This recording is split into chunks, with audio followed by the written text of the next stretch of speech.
Well, hello and welcome back to The Sweet Spot, now proudly sponsored by AK Bets. I'm James Mason and I'm once again joined by Steve Palmer. Now, I've got lots to talk about. We will be reviewing the two events from last week on the PGA Tour and Live Golf before also previewing the small matter of the Masters, the first major of the season. Who will be slipping on the coveted green jacket? We'll get Steve's thoughts on that a little bit later in the show. But as always, it's great to have everyone tuning in to the latest show. So please do like, subscribe, share and comment. We love to hear your thoughts on the golfing matters in the world. But welcome back, Steve. I mean, last week we were on the show. You said you were rubbing shoulders with celebrities on the golf course and you were trying to ensure your son didn't sit on your new dog. So what's been happening since then? Well, the dog survived. I'm pleased to report the dog survived. Now, I'm massively pumped up about this week. Masters Week is my favourite golf betting week of the year.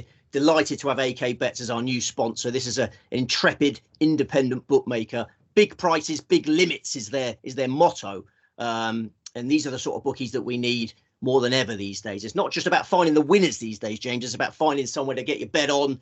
AK Bets, happy to take decent sized wagers. So yeah, I'm delighted to have AK Bets sponsoring our show now. Yeah, fantastic to have them as the sponsors. Obviously, we'll touch on the Masters as we get into the show, but excitement absolutely ramping up ahead of this one. I mean, I've looked at some of the stories that are coming out actually ahead of the tournament. You've got a few live golfers coming out and saying a little bit, aren't they? You've had Joaquin Niemann saying that the world golf rankings are a lie. You've got John Rahm saying, well, I knew that my switch to live could make a big impact on the golfing world, but he's also said he wants live to go to 72 holes now. I mean, what is going on? That's because he's no good at 54 holes. He needs another round because he peters out. Well, I don't know whether that helped John Rahm. Yeah, it's all very tedious, isn't it? I mean, last week was disappointing not to get a pre-Masters Phillip. I look at the early months of the year all about building the pot for the Masters because it's such a good betting event with the small field. You can rule out so many players. I always look to win as much as I can in the early months of the year and peak for the Masters. Last week I thought Alex Noren was going to give us a little pre-Masters Phillip. He was 7th going into the final round and I thought he was going to place, but disappointing Sunday. But yeah, no joy last week, but I feel like the Lord is saving our joy for this week. And I thank him for that. Have you got your green jacket pressed and ready to put on? I do remember you celebrating that green jacket 2022 when Scotty Scheffler came through for you. I will dig that out for Sunday. Because we've got a watch along, haven't we, on Sunday night from 7:30 p.m. I believe. So I will try and find that green jacket. It's deep in the wardrobe. It only comes out once a year. I've got the green jumper on, which is my standard for the Tuesday sweet spot in Masters Week. So yeah, no, I'm fully focused. I'm fully focused. I'm green. I'm excited. Are you excited, James? I am excited. I mean, I absolutely love the Masters and I'm going to try to catch as much as I can of it. I'm actually over in Brussels Friday, Saturday and Sunday, organised a stag do. So we'll see how much of it I can watch. But we have said Saturday we're going to find somewhere just to get the Masters on. And it's a great shame Thomas Pieters is not playing. I mean, there'd be a lot of people. You might bump into Thomas Pieters crying into his Stella Artois there because it says a lot about Liv, doesn't it? You mentioned Liv. Thomas Pieters, would he be playing on the Masters if he stuck with the PGA Tour and kept his world ranking? Who knows? But we're not here to talk about Thomas Pieters. We're here to talk about who's playing in this Masters. We are indeed. But as mentioned there a few times, AK Bets, they are the brand new sponsor of the Sweet Spot, and they do have an excellent welcome offer for you. So if you place your first bet on a golf tournament winner market, you will get 50% of your stake back as a free bet. That's up to £50 if your player misses the cut. Now, there are terms and conditions that apply to this, and you have to use the code SweetSpot50 when signing up. But that's the fantastic offer that AK Bets has available for you ahead of the Masters. And if all of this isn't enough excitement for you there, Steve alluded to just before, the Sweet Spot Live is back for the watch along of the final round of the Masters this Sunday, 7:30 p.m. You'll have Jack Reeve, Steve Palmer, of course, and also other special guests will be joining throughout the evening. It's live on the Racing Post YouTube and Facebook pages from 7:30 p.m, like I said, there on Sunday. So please do join us for that. It will be a fantastic watch along, and fingers crossed it's like it was in 2022 for Steve when he was celebrating with the arms up in the air. But let's move on to the tournament review then before we do look at the event coming up at Augusta National. And the first one then from last week on the PGA Tour, the Texas Open. And, well, it was won by Akshay Bhatia. However, it looked as if it was going to be a procession for Bhatia. He went 6 shots ahead at one point in the final round. And then Denny McCarthy, out of absolutely nowhere, just thought, you know what, I'm on the back nine. I'm going to make 8 out of 9 birdies on the turn home. And then he just lost it in the playoff, unfortunately. And for Denny McCarthy, it's another missed opportunity. But for Akshay Bhatia, it's another sort of notch to him and how well he's sort of coming through the ranks. Yeah, I mean, Denny McCarthy, big question marks about his temperament. You mentioned the birdie charge, but when it came to the crunch, that fatted wedge into the water in the first playoff hole, it was disgusting, wasn't it? Absolutely disgusting for a professional golfer to do that. It wasn't even close to getting over the water. So Denny McCarthy, yeah, be very wary of backing him in future. Akshay Bhatia, massively talented player. He was 60-1 last week. Really crisp ball striker, shot maker. Putting is his weakness. But when he putts well, he's got a great chance. That's 2 PGA Tour titles now at the age of 22. I think Bhatia's got a massive future in the sport. Obviously, he's booked a ticket to the Masters this week. Masters debut for Akshay Bhatia. Hopefully his shoulder's better because he celebrated a putt and his shoulder sort of popped out, didn't it? I think he'll be back to fitness. I think it's only a minor injury. But it'd be interesting to see how Bhatia goes because he's got a big future in this game. Yeah, I mean, it was an incredible story that when you heard Bhatia said that he dislocated his shoulder celebrating on the 72nd hole and it popped back in. But he says it happens a lot. He says it pops back, it pops out, really? Pops back in. Then he had to get a bit of treatment on it. It was, as if just searching for somebody to help him before that playoff hole. And to be honest, for McCarthy, it's even worse, that, isn't it? Because you've got an injured player that you're going up against and you chunk, like you said, your approach shot into the water. McCarthy's best aspect of his game is the putting. It always has been. But you mentioned the question mark on him. How much will this play on his mind now of this latest missed opportunity? Yeah, I think he'd be devastated. He came close to winning when Victor Hovland pipped him. He's been pipped by Victor Hovland, now he's been pipped by Akshay Bhatia. Yeah, I think he'd be a broken man. He's playing in the Masters again this week, so he needs to shrug that off quickly. But yeah, I'll be very wary of backing Denny McCarthy, but I'll be very excited about backing Akshay Bhatia. Don't back him this week. Masters debutants never do well, but in the future, have him massively on your radar. Very good. Any other sort of performances you took out of the PGA Tour event, or was that about it from it? No. It was just an air of disappointment for the punting community because you had Bhatia and McCarthy would not have been well backed. They're in a playoff in Texas, and then in Live Golf Miami, you had Dean Burmester and Sergio Garcia. Very difficult to find for that one. So I was really hoping that us punters would get a pre-Masters fillip, but it didn't come. Yeah, it didn't come. And you mentioned there, Dean Burmester, the South African, managing to win Live Golf at Miami. Garcia, obviously, beating him in a playoff. Matthew Wolff was 10 under then. He was behind them. But we mentioned before, Jon Rahm, obviously defending champion at the Masters. And again, he's in and around there, but he didn't manage to get it done on the final round, the 54 holes that they play. He won 72, like you said. But disappointment again for the Spaniard, it seems. Yeah. Every single live appearance from Rahm has been exactly the same. Got in contention and been pretty poor at the death. We'll get on to Jon Rahm later in our Masters preview. Dean Burmester be very, very fortunate about winning that because Sergio Garcia had a very short putt to win in regulation play. All his family and friends gathered around the green again. Sergio Garcia has never won a live title. And he seems to put added pressure on himself by inviting his whole family there, all the kids, all the wife. Yeah, I think there's some uncles and aunties there. It was great disappointment for Garcia Burmester's maiden live golf title. Yeah, there we go. Excitement for Burmester. But they are the 2 tournaments that took place last week. Now let's move on to what is the big one happening today. The excitement ahead of it. Augusta National Golf Club, the Masters, the first major of the season. Plenty of storylines going into this, but I mean, I know everyone probably knows Augusta, but tell us a bit about the course then, Steve. Tell us where the big holes could be, where things could be won and lost. Augusta National, Augusta, Georgia, 7,555 yards now. We're 10 yards longer than last year. They've pushed the tee back at the par 5 second hole. It's a par 72, 4 par 5s, home of the Masters since 1934. We're normally in April, but we had a November Masters in 2020 due to COVID-19. This is a second shot course, generous fairways, but tiny targets on approach, well-guarded greens, and you've got to get your ball on the right section of these greens or you're staring at a 3-putt. They're fast, they're undulating, length off the tee, a significant advantage. You want to be coming into these greens with as much loft as possible in your hands. Only 2 of the last 23 Masters have been won by a short hitter. Mike Weir in 2003, Zach Johnson in 2007. But accurate approach play is the key to success. We've got a field of 89 going to post. The weather forecast is mixed, James. Some rain on Thursday and some moderate breezes. Clearer skies on Friday, but breezy again.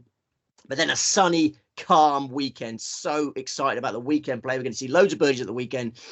As Alan Partridge once said prior to a lovemaking session in a travel tavern, let battle commence. You know, I'm never quite sure what I'm going to get from you, Steve, in terms of comments. But Alan Partridge's line was not in there. But you know what? It's always fantastic and entertaining. Let's just run through the outright prices in the market then for the Masters before we get into your selections and your reasoning why. AK Bets, these prices are coming from, by the way, they're the proud new sponsors of the Sweet Spot. Now, Scotty Scheffler is the 5-1 favourite, the very warm favourite as well when you look at the next closest in the betting, and that is Rory McIlroy at 12-1, trying to complete the Grand Slam. 10th attempt he will have at completing the Grand Slam. Rory McIlroy, is this his year? John Rahm, we mentioned before then, the defending champion, he is 14-1. Xander Schauffele looking to break his major duck. He's 16-1. Brooks Koepka, 22-1, as is Hideki Matsuyama and Jordan Spieth. Of course, Spieth and Matsuyama both winners at Augusta. Joaquin Niemann, one of the live golfers, 28-1. Ludwig Aubert, 33-1. The rookie, will he be able to break what has been a long time until a rookie or a debutant won at this course? And then the rest are bar. So then, Steve, it's the big drum roll for it, but how many selections do we have? Oh! Come on. That's better. That is better. That much better than last week. Doesn't matter about the dog. The dog's fine. Right. Holy 4 selections for the Masters. Forget the dog. Come on. It's Masters week. Who is and who isn't? Who is and who isn't? The dog's really have to get used to this. Well, that's it. You know, he will learn. He will learn the dog. Or she. Is it he? It is a he, the dog, yeah? It's a she. It's Coco. It's hard to tell, isn't it? How do you tell what sex a dog is? It's virtually impossible. Unless you turn them over and rub their belly, but it's all right. Right, 4 selections, Not Steve. My cup of tea. Headline pick. Scotty Scheffler, 5-1. Can you believe 5-1 is available? That is an industry top price with AK Bets. It's a massive price, in my humble opinion. Each way terms of a fifth the odds, the first 5 places. That's a package that will allow you to fund the win part of your bet with the place part. Can you find me 5 players to beat Scotty Scheffler over 72 holes this week, James? Probably not. Probably not with the form that he's in. Yeah. I think you're struggling. If you want to play win only at 5-1, that's a perfectly acceptable tactic too. This is by far the most likely winner of this tournament. He's a class apart from the rest of the field. And what is the right price about Scotty Scheffler winning this tournament? I think it's significantly shorter than 5-1. Remember, this is a tiny field. The course is perfect for him. I want you to imagine a horse race, James. You like your horse racing, don't you? If there was a horse in a race that you can imagine winning that race by 10 lengths, say, you'd be absolutely over the moon to get 5-1 about him just winning, about that horse just winning the race, wouldn't you? I mean, I think you need to get your imagination. You'd be foaming at the mouth, James, wouldn't you? If you had a horse that you thought could win by 10 lengths, you thought it was conceivable it could win by 10 lengths, and you're getting 5-1 for it to win the race. It's like getting Kato Star at any point when he was racing at that price. Absolutely. It would be odds on, wouldn't it? Be odds on in that scenario. And that's how I see Scheffler this week. Is there anyone that would be surprised if Scheffler won this tournament by 5 or 6 shots? I wouldn't be surprised. Scheffler wouldn't be surprised. Everyone lining up against him is aware of his potential to dominate this event. And as I say, a horse with the potential to dominate a horse race would be odds on. I'm not suggesting Scheffler should be odds on. Obviously, he's got 88 horses to beat this week, but I think anyone not backing Scotty Scheffler is missing out on a really great bet. And I'm delighted that 5-1 has been thrown up by AK Bets there. He's so confident. He's so calm. He's got the best temperament in the game. He was practicing at Augusta last weekend, all smiles. He's peerless from tee to green. His ball striking statistics have been similar to a peak Tiger Woods for a while now. He's become a more consistent putter since switching to the mallet at Bay Hill. He won the Players' Championship a month ago, despite being handicapped for 2 rounds. He had a bad neck injury. That neck injury was bad. He couldn't move very well. He had a bad neck injury from Friday morning until Sunday afternoon. He's won 3 of his last 9 tournaments, James. He's finished in the top 20 in all of them. He's never finished outside the top 20 at Augusta.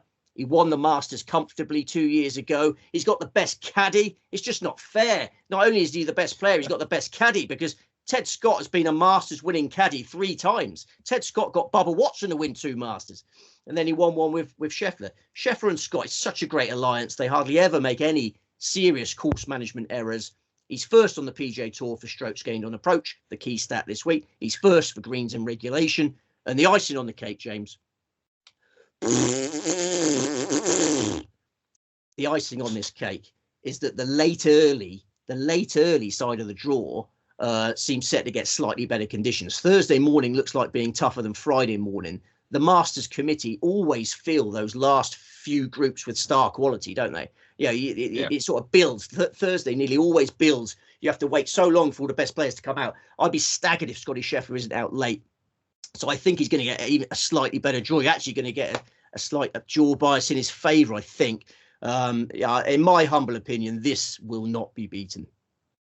Gosh, there we are. I don't think there's any need for the other 3 selections. We, of course, will do the other 3 selections. But if that was a tick list, then it'll be green all the way. If you were looking at different products, as a different players, and you saw who's got what, it would just be all tick, tick, tick, tick, tick down Scheffler. So, it's a very, very strong case made for the 2022 champion to get his 2nd green jacket. I did see as well that, the industry leading price from AK Bets is fantastic, but I have seen him shorter elsewhere. And he's the shortest price favourite for the Masters since Tiger Woods in 2013, when Woods was around 3-1. So it just shows you what the kind of form Scheffler is in and where he is with his game at the moment. But if he hits his ball like Tiger Woods. He's the first person to find that level of consistency on the ball striking that Tiger had. So he's got every right to be this price. I think 5-1 is enormous. Yeah, no, I'd absolutely agree. You do look at it and you think that's a very good price. But if Scheffler doesn't somehow do it, who is going to be your next best to get in behind him? It's Bryson DeChambeau, who is 35-1. 35-1 with AK Bets. I think Bryson DeChambeau is the main threat to Scotty Scheffler this week. I think we'll get a 1-2 of Dallas residents. They both live in Dallas. I don't think they hang out much. They're very contrasting characters, but they may have to play alongside each other at Augusta on Sunday. DeChambeau became a major champion by winning the US Open in 2020. He hasn't managed to contend at Augusta yet. This will be his 8th appearance. But as I mentioned last week, I love the modern DeChambeau. I love the 30-year-old DeChambeau. I think he's a more mature character these days. I think he's a more balanced player these days. And I think he's ready to have a serious crack at winning the green jacket. He was talking last week in Miami about how happy he is with his equipment. He says he can't remember ever being so content with every club in his bag. That's significant for a professional golfer. And that comfort is showing in his play. He's been swinging really well, hitting his ball well. His live golf form figures from his last 3 starts are 4.77. He closed at Doral on Sunday with a tidy round of 68. And I think his bad record at Augusta is being overplayed. He was low amateur, James, on his Masters debut in 2016. He finished 21st in 2016. He was joint leader after round 1 in 2019. He didn't miss a cut at Augusta until 2022. And that year, he was really struggling with injuries. He had wrist problems. He had hip problems. He was in poor form coming into that event. He was injured.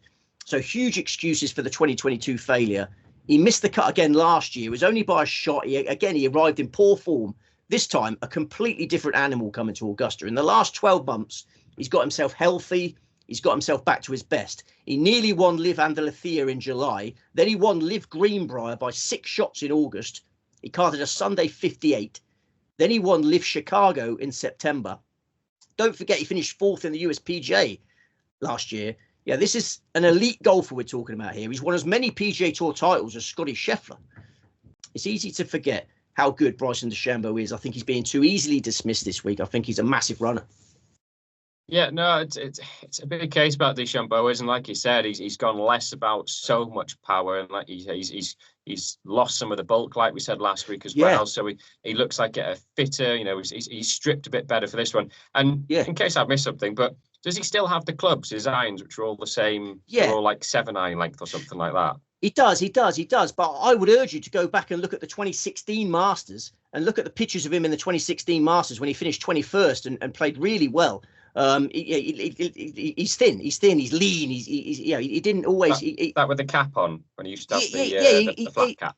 Yes, he was known as the mad scientist back then. He went from being the mad scientist to the Incredible Hulk. It's an amazing transformation, but now he's going slightly back to being the mad scientist. I think people are dismissing him because it's very easy just to go, miscut. No, we'll move on. But there were massive excuses for those miscuts. He was injured in 2022. And last year, another point I'd like to make is he's a much more sensitive character than people give him credit for. And I think all that Live Golf PGA Tour hostility last year unsettled him more than it did others. I mean, Brooks Koepka's got the hide of a rhino, isn't he? He's got very thick skin, so he was able to shrug it off. But I think DeChambeau found it a bit awkward last year. That's less of a factor this year. I think 35 to 1 DeChambeau is enormous. Very good. So we've got Scheffler as the headline pick. We've got DeChambeau as the number 2. Who's coming in at number 3? It's Sahith Theegala, who is 50 to 1 with AK Bets. Another juicy price. I think Augusta and Sahith Theegala could be a match made in heaven. I think Theegala is almost certain to wear a green jacket one day. The course plays massively to his strengths. Maybe that jacket will come sooner rather than later. He's relatively long off the tee. He's typically accurate on approach. He's got a short game to die for. And he finished 9th on his Masters debut 12 months ago. Since that brilliant debut, he's become a PGA Tour champion. He nearly won again in the Century in Hawaii at the start of the year. He was runner-up at Kapalua.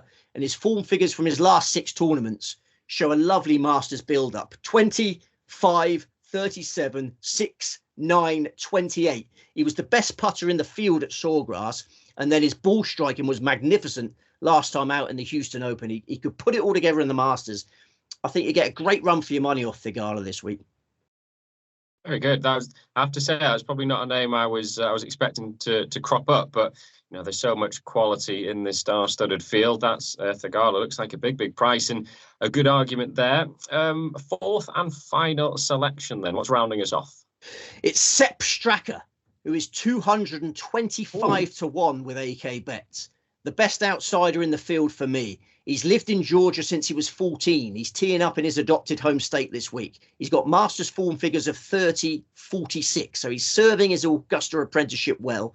Since his last Masters start, he's greatly impressed in major competition. He was 7th in the USPGA last year. He was 2nd in the Open Championship.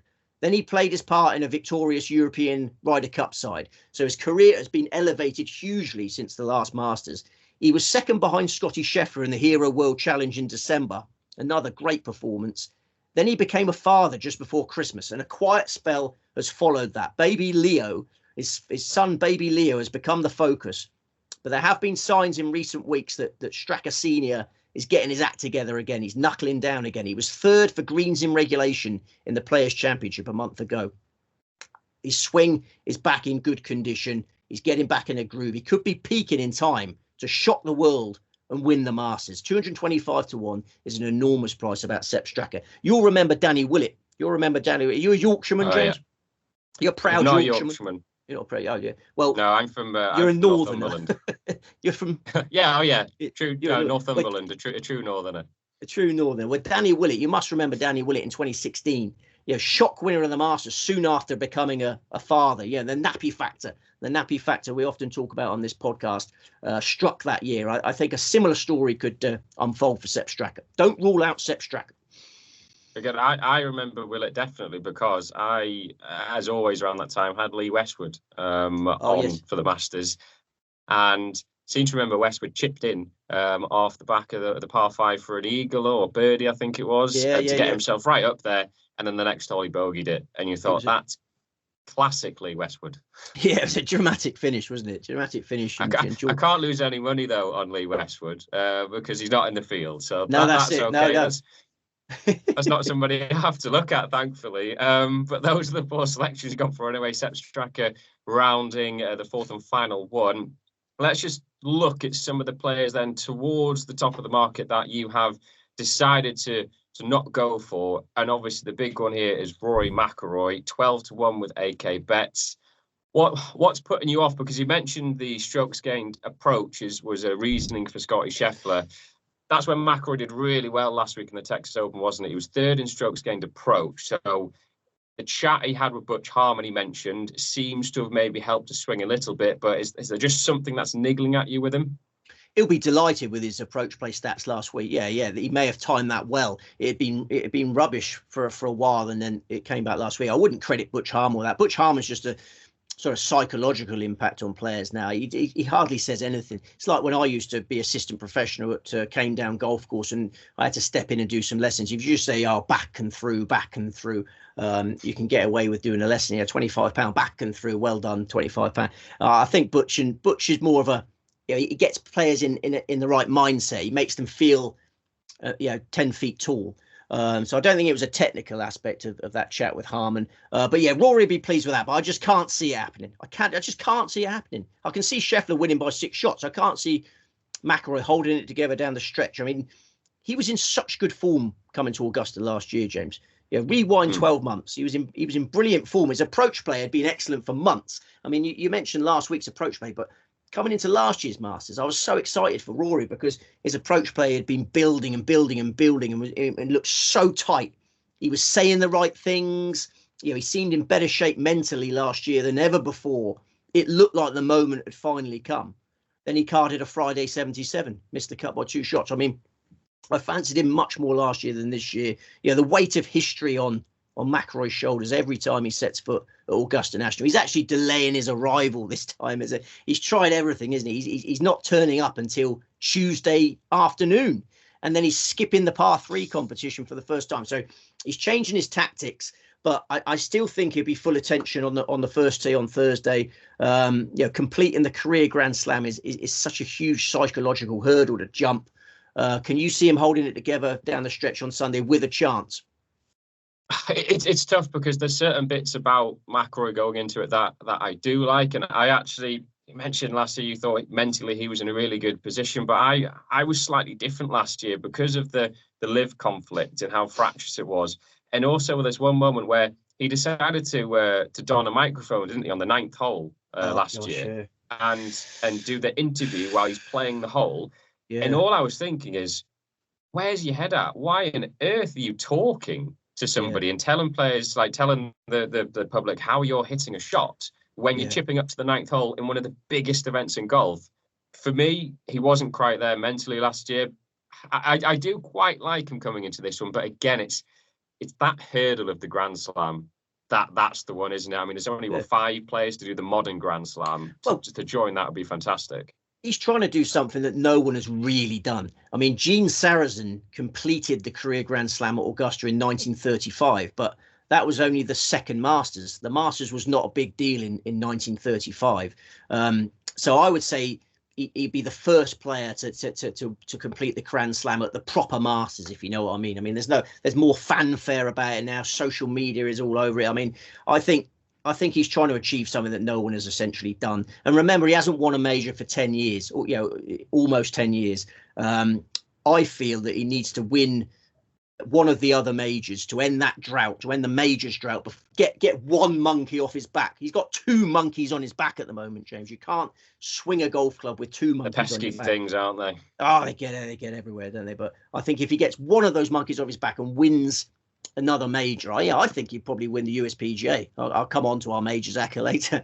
I think he might get that one monkey off his back at the USPGA, but I just think it's too much. I think it's too much. If he achieves it, there won't be a dry eye in the house. Obviously we'll be, as punters, our bets come first. But as a neutral, yeah, there's no one you'd like to see more. And if he does it'd be one of the greatest sporting achievements of all time to do it under that pressure.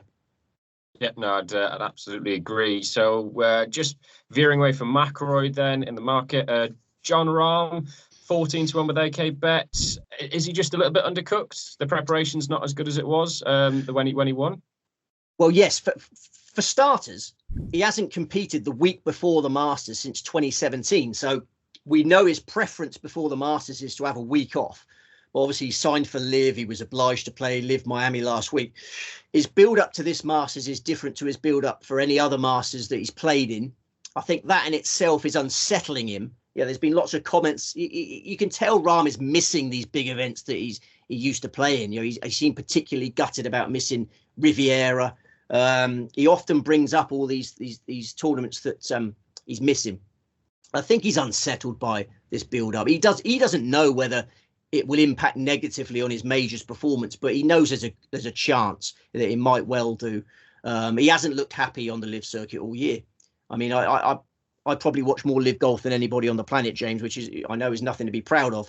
But Rahm's been terrible under pressure in LIV events. He's got into the thick of things, as you alluded to earlier. He's got into the thick of things in every event. He's set up winning chances in every event. Then he's played the final few holes poorly. All 5 LIV events, his scoring average over the final few holes of the LIV events is worse than almost anybody on the LIV roster. So I think his confidence has been dented by those late flops. And defending champions, James, defending champions at Augusta never really relax until the Wednesday of tournament week. Yeah, that champions dinner on the Tuesday night is a big deal for him. Rahm was talking last week about how nervous he is about doing that speech on the Tuesday night. Yeah, you've got a room full of legends. You've picked the menu. You've got to do an after-dinner speech. Yeah, it was a nightmare for Scheffler last year, given all the PGA Tour LIV Golf drama. And Rahm, one final point. Rahm's going to face a difficult media conference. Remember, this is the first media conference he's done in a room full of proper journalists. Since he switched to LIV, he's going to have loads of difficult questions to answer. I think he's going to be tense all week. I think there's good reasons why he's a bigger price than he was last year for this. Yeah, I think Rahm in his head, he was maybe expecting a merge to happen quicker between PGA, LIV, DP World Tour, and it's not. And he's maybe starting to question a little bit how quickly things are going. And obviously the world golf ranking points hasn't come in for them either. They've given up on them. So yeah, he's never seemed maybe questioning things a little. He's never seemed happy. He's had the rabbit ears. He doesn't like the music playing while he's putting. Yeah, I don't think he likes the sort of amateurish. There's an amateurish feel about some of the LIV events. I mean, I saw Faldo mocking it the other day, saying, Rahm's just been playing resort courses in his shorts. He's not going to be ready for the Masters. I don't think. Rahm just has to keep checking his bank balance, and he'll feel a bit better about things. It's just money for the LIV guys, isn't it? Everything else they just put to the back of their mind. They even were talking about it last week. Again, I was spending far too much time watching LIV Golf Miami. They were talking about how I didn't realize this. You might be shocked by this as well. But Rahm was talking about how he has to pay for the dinner at the champions dinner at the Masters. Did you know that? Oh, really? Yeah, he has to pay. They has to the champion has to pay for the Masters dinner. So I can't remember what he's serving up. He's got some paellas on the go, hasn't he? But there's a few of the Americans who've said, I have no idea what the food is on the menu and I don't want it translated either. That's what it is. Interested with the Faldo thing, because he was talking about his Masters dinner and he said he did fish and chips, but he flew them all over from the Harry Ramsdens in the UK, and he says that was one of the best. Well, obviously the guy is that was one of the best Masters dinners I've ever had that he put on. So of course it was going to be good. Must have been a bit cold by the time they got there. That was a strange move. But I find it the LIV boys obviously obsessed with money. They really jumped on that story and grilled Rahm on it. They make you pay for the dinner. So but I think he can afford it, can't he? Yeah, he's not short of a bob or two. McIlroy, Rahm, Vader, is there anyone else that you want to sort of mention towards the top of the market for why you've maybe not gone for them? Well, I see Xander Schauffele is popular in the market again. I just don't trust him. I think he's lost a lot of the killer instinct he had when he first came onto the PGA Tour, and he's going through swing changes. He's been working with Chris Como on swing changes. I think it's too early in that process to be backing Schauffele to win majors. I'll have a closer look at Schauffele later in the year. I'm hoping he peaks for the Open Championship, James, because obviously the majors acca, we've got Scheffler at 9-1 in the majors acca for the Masters, then McIlroy for the USPGA. I can see us winning the majors acca, and that'll solve a lot of problems. Schauffele, I don't understand why he's so popular this week. Brooks Koepka. Do you want to talk about Brooks Koepka? We have to talk about Brooks Koepka. I mean, he's obviously major machine, isn't he? That's what he was billed at, but not quite the preparation he wanted coming in.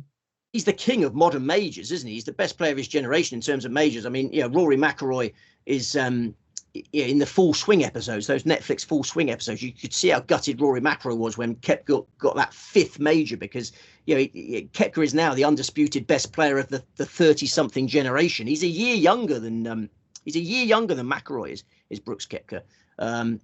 His Augusta record is good, really good. It's even better when you factor in how injured he was for a lot of his visits to the Masters. The times that Koepka's flopped at the Masters is big when he's had serious injury issues. So Koepka you have to give great respect to, but he just hasn't done enough for me lately, James. He finished 45th of 54 in Miami last week. I think that was alarmingly bad, because he put a new mallet-headed putter in the bag last week for the first time. He was trying to do a Scotty Scheffler. He's obviously had putting issues, and he tried to do a Scotty Scheffler last week with the mallet putter. It didn't work. He was rubbish all week, and that put me off. Koepka, I was put off Koepka last week by Live Miami, and I was put off by Dustin Johnson. Dustin Johnson was flat last week. I don't think he's peaking for this. Anyone else you want to talk about? What there's one is in, would you put me off Tommy Fleetwood at 50-1 with AK bets? He just seems, I know he's a bit like a bit like Schauffele in terms of just blobbing along a little bit, putting decent results now and again, but can he get over the line in the major? But Fleetwood, I just think at one stage it might click for him. Can it click this week? Well, I noticed last week he switched tactics last week by playing in the Texas Open. That was the first time he's done that. And they asked him why, and he said he wasn't happy with his driving. He said he needed to get his driver sorted before going to the Masters. So he had some confidence issues with the driver, which is off-putting. Fleetwood's never won a PGA Tour event. Can he win his first in the Masters? It's a big ask for me. I know a lot of people are backing Hideki Matsuyama. Hugely popular in the market, isn't he? We probably must mention Hideki Matsuyama. I kind of wish he didn't perform kind of well last week, and he went into this one a little bit under the radar, because I think his odds would have been bigger, where I think he would have been maybe more of a better proposition to look at. Well, I was absolutely shocked and appalled that he played last week, John. I couldn't believe it, because he's got so much going for him. His Masters record is fantastic. His current form is fantastic, but he hasn't got that physical solidity that you want from a bet at that price, has he? His back can go at any moment. At Bay Hill last month, he was playing well, and then the back went, and his round 4 was abysmal. His fitness can come and go in a flash. And I know loads of people. I was in a toy shop on Sunday in Swanage, and I noticed that the proprietor of the toy shop had an open jacket on. So just while my kids were charging around begging for everything in the toy shop, I said, who'd you fancy for the Masters? And he opened up a really long conversation. He was well up for a chat, and he was going, Hideki Matsuyama. Wait, he wasn't Japanese. He said Hideki Matsuyama in a Swanage accent, and spent ages telling me why Hideki Matsuyama is going to win the Masters. And I just said to him, are you sure about his back? Are you sure about his back? Because I just think it's too much of a gamble for me at those prices on a player that his back can go. He could go lame at any moment. I think Jose Maria Olazabal is more likely to complete the course than Hideki Matsuyama. There we have it. Two more names, actually, just very, very quickly before we look into some specials that you picked up for the Masters. Cameron Smith, 50-1, however, had to withdraw after round 1, wasn't it, the last week of Live Miami, with his illness, wasn't it, food poisoning. So that's probably a worry about him. And the other one is, well, go back to the end of the last PGA Tour season when Victor Hovland came out on top in the FedEx Cup. He's now 40-1. I know he's not in great form, but do you think a few people will be having a little nibble?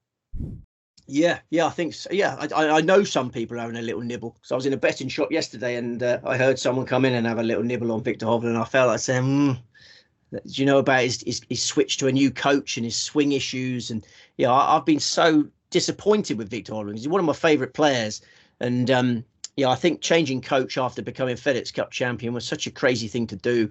And he hasn't played much this year. When he has played, he's just been disappointing. So maybe as a long-term project, it might work out for him. But I just could not understand the decision he made. And yeah, Hovland nowhere near my thinking. Who was the other one you said? I'm sorry.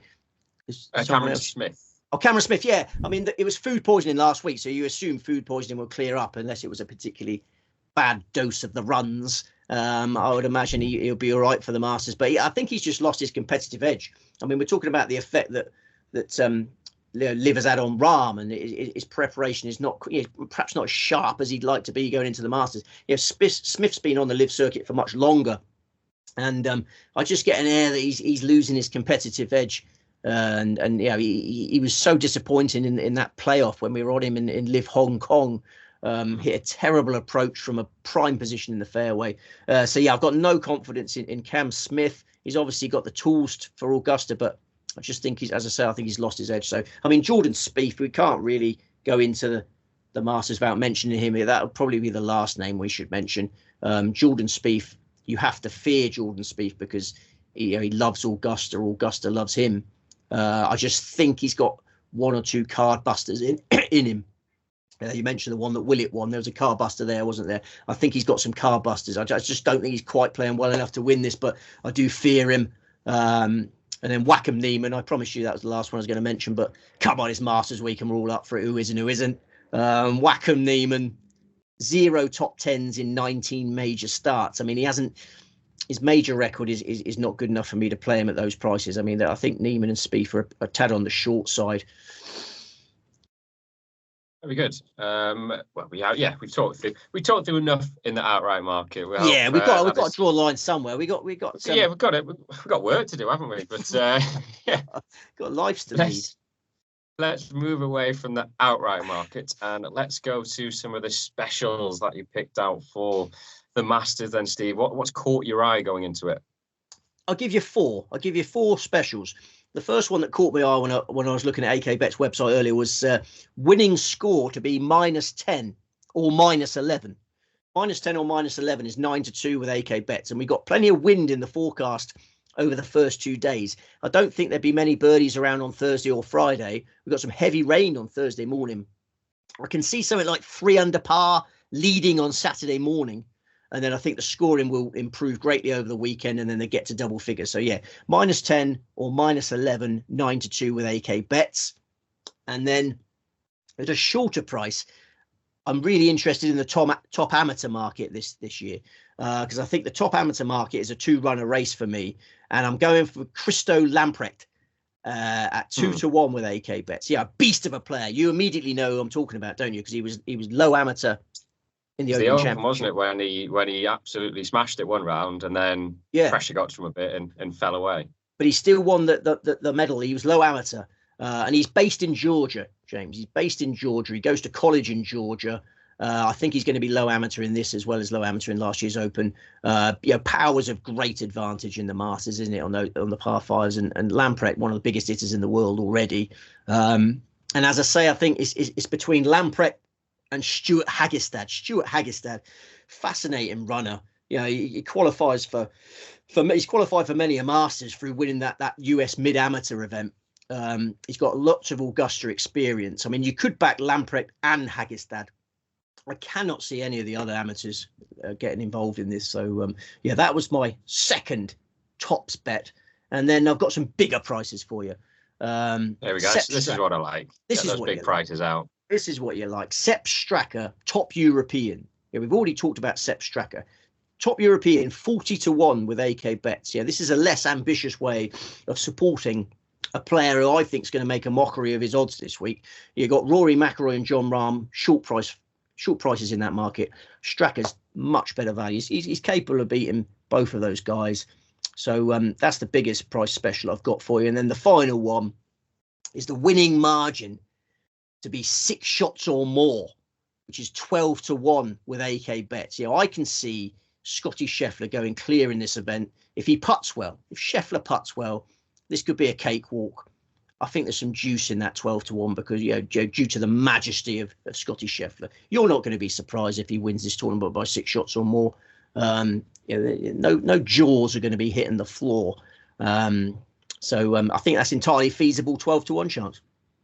Very good. What about when I've just sort of looked around in the specials? What about top lefty? Because there's only 5 lefties that are taking part, and Mike Weir is one of them, so he's straight out of the picture. Well, you've got Phil Mickelson, Bubba Watson, Akshay Bhatia, and then Brian Harman. Would you have a look at Bhatia, maybe 11-4 with AK bets for that? No, I was tempted by Brian Harman, but I didn't think the price was up to much. 5-4 Brian Harman, isn't he? Yeah, I did have a close look at that one. If AK Bets decides to push Brian Harman out a little bit, I may get involved because I think Harman will win that market. I mean, Bhattia's shoulder, we don't know the condition of Bhattia's shoulder. He may be fully fit, but he's a debutant, whereas Harman has got experience. I remember back in Brian Harman outright, he finished 12th. He finished 12th 2 or 3 years ago. He's got Augusta experience. I think Harman will play well. His iron play was really on point. He played so well at Sawgrass, finished 2nd at Sawgrass. He was thrilled with his iron play. His iron play was a bit, it was disappointing last week in the Texas Open, but he putted supremely well. So if he can marry that iron play of Sawgrass with his putting of last week, I think Harman is a reasonable top 20 bet this week. And I would expect him to win top left-hander. I'm not expecting anything from Phil Mickelson. I'm not expecting anything from Bubba Watson. They were asking Bubba Watson, they're asking all the live guys last week, have you been to Augusta since the last event? And a few of them said yes. They've been on reconnaissance missions. Most of them had. Bubba Watson just went, no. Yeah, I think he just has fun now, doesn't he, Bubba Watson? He doesn't really care. He's got his 2 green jackets. He's not going to win anything else of any significance. So, I think you've got, he's almost a ceremonial golfer now, Bubba Watson. Phil Mickelson, I think he won't repeat. Can't see him repeating last year's heroics. So Harman hasn't got hardly anything to beat. If you hear any whispers about Bhattia's shoulder still being in poor condition, then 5-4 Harman becomes a bet. But I just want a little bit more before I get involved in that. Yeah, very good. And just not to drag on too long as well, but there are other specials on request if you want something from AK Bets going into the Masters. And tell you what, one that I'd maybe have a look at potentially is Justin Thomas. I was thinking not to make the cut. He's not. So there, obviously, at the end of 2023, start of 2024, he hit a run of 5 top 5s in a row, I think it was, then a tied 6th at Pebble Beach. And everyone's thinking, oh, he's back. Then he's had a bit of drop-off in form. He split with his caddy 8 days before the Masters. Yeah. Something doesn't seem to be right in Thomas's world. And for him not to miss the cut, for him to miss the cut, which he did last year as well, that's maybe something to look at. Yeah, such a strange move from JT to get rid of his caddy. Maybe it wasn't his decision. Maybe Bones decided he'd had enough because he couldn't bear to watch Justin Thomas putt anymore. I don't know. It may not have been a case of Thomas sacking Bones. It may have been vice versa, because Bones had a very lucrative career as a on-course reporter that was starting up until he couldn't resist the opportunity to be Justin Thomas's bagman. So we'll find out. These things take a little while to emerge, but we will find out the reasons for that split. But it's such a weird one because Bones has obviously won the Masters alongside Phil Mickelson. He's one of the best caddies you could possibly get going into Masters battle, and it's a negative that Thomas hasn't got him anymore. I think he's got Patrick Cantlay's old caddy on the bag, but you can't expect anything from Thomas. The putter's like a live rattlesnake in his hands again now, isn't it? Every chance he could miss the cut. Right, so that's a very extensive look at the Masters that we provided for you then. Now let's just round up all of the selections that Steve has got then, the outrights and the specials that he's picked up, starting with the headline selection. Steve? Scotty Scheffler. Had to be Scheffler for this one then. Let's just reel off 2, 3, 4 in quick succession. Bryson DeChambeau, Sahith Theegala and Sepp Straka. There we go. There are your 4 outright selections. And then the specials, which we've been looking at, Steve. Winning score to be -10 or -11 at 9-2 with AK Bets. Christo Lamprecht, top amateur, 2-1 with AK Bets. Sepp Straka, top European, 40-1. And winning margin of 6 shots or more, 12-1. There you have it. There's all the tips rounded up for you. Now, before we go, just to again reiterate, thank you very much for watching, by the way, but the Sweet Spot watch along that we have on Sunday, we mentioned Jack will be here, Steve will be here, and some special guests. Have you heard anything on the grapevine, Steve, about who could be making an appearance? Well, Jack is definitely back. You thought he was back this week, didn't you? But he's actually gone to Gay Paris, I believe. But he's how's he got a Masters week off? I mean, an email needs to go to HR, I think. Don't get me started. But he's back on Sunday. It assures me he's back on Sunday for the watch along. And then, we got all sorts. I mean, I'm not privy to the guest list either, but I have heard that Brendan the Duke is on duty. Brendan the Duke is a Twitter superstar. Big celebrity in the betting industry. So hopefully we can get Brendan to stay on for an hour or two. Yeah, very good. Well, that is 7:30 p.m. on Sunday. Join us then for the Sweet Spot watch along. It is live on the Racing Post YouTube and Facebook pages. Thank you very much, Steve, for all of your hard work again for this latest edition of the Sweet Spot. Until we're back next week, or on Sunday, I should say, for the watch along. Gamble safely, responsibly, and enjoy the golf. Goodbye.